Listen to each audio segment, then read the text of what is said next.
Drama मुख्यमंत्री ना करें, एक ऐसे राज्य का निर्माण करें, क्योंकि लोगों ने उम्मीद के साथ, मूलवासी आदिवासियों ने बहुत उम्मीद के साथ उनको लाया है, उनकी उम्मीदों का पालन करें। आप बसंत सोरेन को टिकट क्यों दिए, बुद्धू सोरेन को देते बना लिए हैं। अब इसके बाद जो है आप जिसको बाहरी कहते हैं उसके पास वोट मांगने जाएंगे या फिर नहीं? देखिए, सबसे पहला बात, हम दो राज्यों में आइडेंटिटी को नहीं स्वीकार करेंगे। हम लोग अपने नीति सिद्धांत के साथ रहेंगे। दो राज्यों में आपकी आइडेंटिटी है, दैट मीन्स आप गलत है। तो हम लोग बिल्कुल भी, अगर दो राज्यों में आइडेंटिटी है तो उनसे हम यही अपील करेंगे कि जिस प्रकार हमारे लोग तमिलनाडु में, जिस प्रकार हमारे लोग केरल में रहते हैं, खाते हैं, कमाते हैं, आश्रय पाते हैं, उसी प्रकार आप भी आचरण कीजिए, आप भी व्यवहार कीजिए। किसी के अधिकार को डबल आइडेंटिटी के साथ नष्ट ना कीजिए। ये भारत है, यहाँ नागरिकता एक होता है, लेकिन डोमिसाइल आपका राज्य के अनुसार होता है। ये अमेरिका नहीं है कि राज्य आपको एक नागरिकता देगा और देश एक नागरिकता देगा। ये भारत है, नागरिकता हमारी एक ही है, लेकिन स्थानीयता हमारी राज्य के आधार पर तय होती है। और एक व्यक्ति एक राज्य की स्थानीयता को ही तय कर सकता है। अपना जो अधिकार है, उस राज्य का प्रावधान है, एक ही राज्य में तय कर सकता है। तो उन लोगों से मेरा विनम्र निवेदन होगा कि भाईचारा का संदेश दे और किसी के हिस्से को छीनने का कार्य न करें। जयराम जी 19 सितंबर से जयराम अपने भाषण में कहे हैं कि रोजगार की ओर युवा ध्यान दे, क्योंकि नौकरी में कुछ रखा नहीं है। नौकरी रहेगा तो फिर क्या बोलते हैं, प्रमोशन मांगेगी, मतलब कि बहुत महंगी बातें हैं। जो नौकरी को लेकर के जो लगातार जो है आप लोकसभा भी करते हैं, उसमें अपना जिक्र करते हैं, तो ये रोजगार की बात कर रहे हैं सीएम। देखिए, यदि राज्य में नौकरियां हैं तो भाई नौकरियों पर आपको राज्यवासियों के अधिकार को देना होगा, क्योंकि सरकार अपने उसी को कह के बनाया था। और मुझे लगता है कि बहुत सारे ऑप्शन, विकल्प हैं हमारे पास, जिनमें रोजगार के साधन सृजन किए जा सकते हैं। बहुत सारी ऐसे मैंने, अगर आप रोजगार के साधन कहें तो मैं उदाहरण देता हूँ। हमारे पास लाखों किलोमीटर का ट्रांसपोर्ट बिछा है।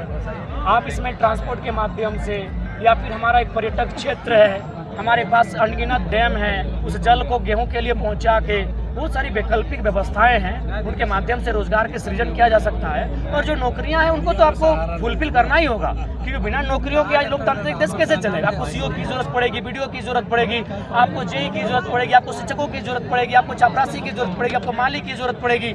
नौकरियां कैसे नहीं आप देंगे, आपको नौकरियों को देना होगा। अब आप इनको टेंडर लगा के आउटसोर्सिंग के माध्यम से अगर शिक्षा को भी बेचेंगे, तमाम वैकेंसियों को बेचेंगे, तो फिर झारखंड के पास कुछ नहीं बचेगा। इसलिए राज्य सरकार अगर ये बयान देती है तो दुर्भाग्य है। अगर ऐसा ही करना है तो ठीक है, मुर्गा मुर्गी पालन करें। आप बसंत सोरेन को टिकट क्यों दिए, बुद्धू सोरेन को देते।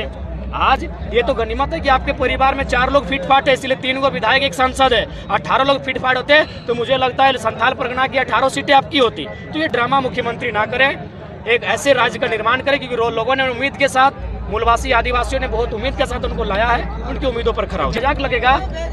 कुड़माली जो भाषा है, हाल फिलहाल 2011 की जनगणना में मात्र 43 दिखाया गया। तो सोचिए, जिसकी आबादी पूरे आसपास के 3 राज्यों में 2 करोड़ 2.5 करोड़ है, उनकी भाषा को 43। तो ये कहीं ना कहीं राजनीतिक षड्यंत्र है, उनको मिटाने का, उनको नष्ट करने का। तो हम तो बार बार कहते हैं, बाकायदा हमको जब पूरा बात रखने का मौका दीजिएगा तो जो अभी विवाद चलता है उस पर भी हमारे पास विकल्प है। जब हमने कहा कि EWS, जिसको कोई जानता नहीं था, उसको लोगों ने धरातल पर लाया, तो आप केंद्र की सूची में जो है रहने दीजिए। राज्य को अगर समस्या होता है बाकायदा, तो हम ये भी तर्क देते हैं कि आज पहाड़िया जनजाति, बिरोहरी जनजाति, बिरोजिया जनजाति, ये बाकी जनजातियों के साथ मुकाबला नहीं कर पाएंगे, तो उनके लिए भी एक स्पेशल ट्राइब्स में आप रखें। तो ठीक उसी प्रकार किसी भी प्रकार आपसी मतभेद ना हो, ये मांग उनकी आज सदियों से चली आ रही है। ये संवैधानिक मांग है। और भारत का संविधान, राष्ट्रपति को अधिकार है, संसद को अधिकार है किसी को सूची में डालना, हटाना। लोकुर कमेटी बनी 1965 में।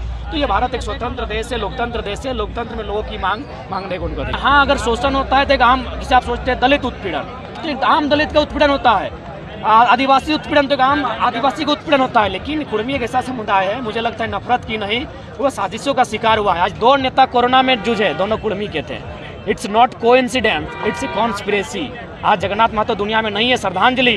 दूसरा नेता भी कुर्मी का बेटा है, इंद्रजीत महतो। पहले हम प्रार्थना करते सभी धर्म, सभी समुदाय, सभी आस्था को कि वो इंसान स्वस्थ हो। तो वो साजिशों से जूझ रहा है वो समुदाय। मीडिया बंधु कभी दिखाइए, सुनील दा की हत्या हुई, लेकिन जो दूसरा शख्स मारा गया तो उनके सामने प्रभाकर महतो था। क्यों मारा गया?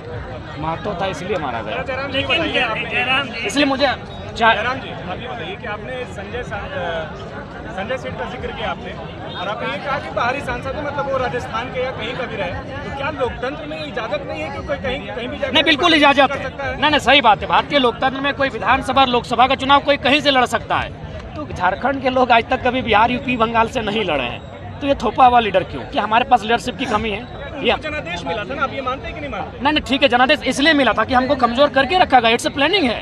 हमें आर्थिक कमजोर बना के रखा गया, हमें राजनीतिक कमजोर बना के रखा गया, हमें सामाजिक कमजोर। आज जो आदिवासी मूलवासियों को टकराया जा रहा है, कहीं ना कहीं सामाजिक कमजोरी कमजोर करने के लिए, ताकि वो लोग आसानी से ये शासन और शोषण कर सके। तो इसलिए ठीक है जनादेश है, लेकिन इसलिए जनादेश है क्योंकि मरता का कुछ नहीं होता है, वो किसी के भी शरण में चला जाता है। तो वही हाल हमारा है, इन्होंने हमें कहीं ना कहीं पंगु बना कर रखा है। 70 सालों में हमारा दोहन हुआ है। आज देखिए इतना बड़ा जमीन अधिग्रहण हमारा होता है, यूपी, बिहार, बंगाल, MP वालों को यहाँ बसाया जाता है, बड़े बड़े उद्योगपतियों को हमारे जमीनों का अलॉटमेंट किया जाता है। तो ये अन्यायकारी दमनकारी नीतियां हैं जिसका हम लोग विरोध करते हैं, और इसी के साथ 2024 में हम लोग एक बदलाव की शंखनाद करते हैं जो राज्य के लिए एक बेहतर लेके आए। जयराम जी, आप जिला अध्यक्ष जिसको खुद की जानकारी नहीं, उस पर हमारा टीका टिप्पणी नहीं, जो कहना था हमने मंच में कह दिया है। जिस 32 पर आप सरकार को घेरते हैं, जिस 32 पर आप सरकार को घेरते हैं, मतलब कि आप अपनी सभाओं में 32 का जिक्र करते ही करते हैं और प्रमुखता उसको जगह देते हैं आप। वही सरकार, मतलब जो मौजूदा सरकार है यहाँ पर, वो 32 को लेकर के जो है कैबिनेट से पास करती है, विधानसभा से पारित करती है। तो वो कहीं ना कहीं जो है 32 को लेकर के वो जो है वो भी मुखर है। लेकिन आप जो है, चूंकि संवैधानिक तौर पर आप देखेंगे, चाहे कॉन्स्टिट्यूशन लेवल पे देखेंगे या हाईकोर्ट की तरफ से जो भी न्यायालय का जो भी आता है, मतलब कि 32 के आधार पर नियोजन नीति नहीं बनाया जा सकता है, जिसका जिक्र जो है सदन में हो चुका है। तो क्या 32 के आड़ में जो है वर्तमान की सरकार वो भी राजनीति कर रहे हैं, और 32 के आड़ में अभी मतलब बीच का कोई रास्ता आप क्यों नहीं बताते? मतलब इसमें जनता पिस रही है ना, झारखंड की जो जनता है। देखिए हमने स्पष्ट कहा है कि राज्य सरकार बुलावे तो सही, हम लोग कब बोले कि नहीं बैठेंगे। हमारी आपसे वैचारिक लड़ाई है, शारीरिक लड़ाई नहीं है। आप बोलिए, नौजवान बैठेंगे, मीडिया के सामने बैठेंगे, चर्चा करेंगे। अच्छा जयराम जी, अब भाषा खाद्यान्न के बाद आप जो है कुर्मी आंदोलन के लिए क्या सड़कों पे उतरेंगे? देखिए मैंने पहले कहा, हम लोग पूरे राज्य को प्रतिनिधित्व कर रहे हैं, और मुझे लगता है मेरे समाज में हमारे जन्म से पहले से ऐसे आंदोलनकारी हैं जो हमसे बेहतर हैं। अगर आपको न्योता मिला तो जाएंगे आंदोलन में? कि आप सड़क पे देखिए हमसे, देखिए सामाजिक और राजनीतिक दोनों अलग विषय है। हम अगर उतरेंगे तो फिर आप ही लोग मीडिया कर्मी इस 1932 के आंदोलन को दो फाड़ कर देंगे।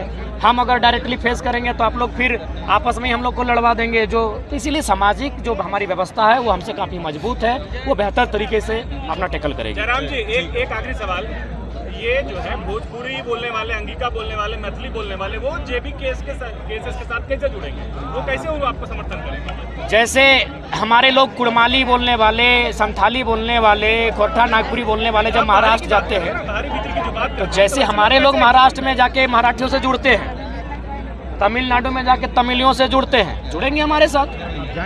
आपके पास क्या है इसका कोई रूपरेखा होगा ना? कैसे कन्विंस करेंगे आप? कन्विंस करेंगे, उसके लिए हमारी रूपरेखा है, लेकिन पहले ही हम लोग स्पष्ट कह दिए, डबल जो आइडेंटिटी है वो हमें स्वीकार नहीं होगा। धीरे धीरे झारखंड विस्तार की ओर अग्रसर है। बहुत सारे हमारे जिले हैं जहाँ संगठन, पंचायत और प्रखंड स्तर पर विस्तार हो रहा है, जिसमें जातीय समीकरण का ध्यान रखा गया है। झारखंड के सारे आदिवासी और सारे मूलवासी संगठन का हिस्सा होंगे, और आज की इस महत्वपूर्ण सभा में 14 जो लोकसभा सीटें हैं उसको लेकर पार्टी तैयारी कर रही है। 2024 में हम आपको बताना चाहेंगे कि पार्टी की मौजूदा जो तैयारी है वो 6-7 सीटों की है, और अभी इसमें वक्त है।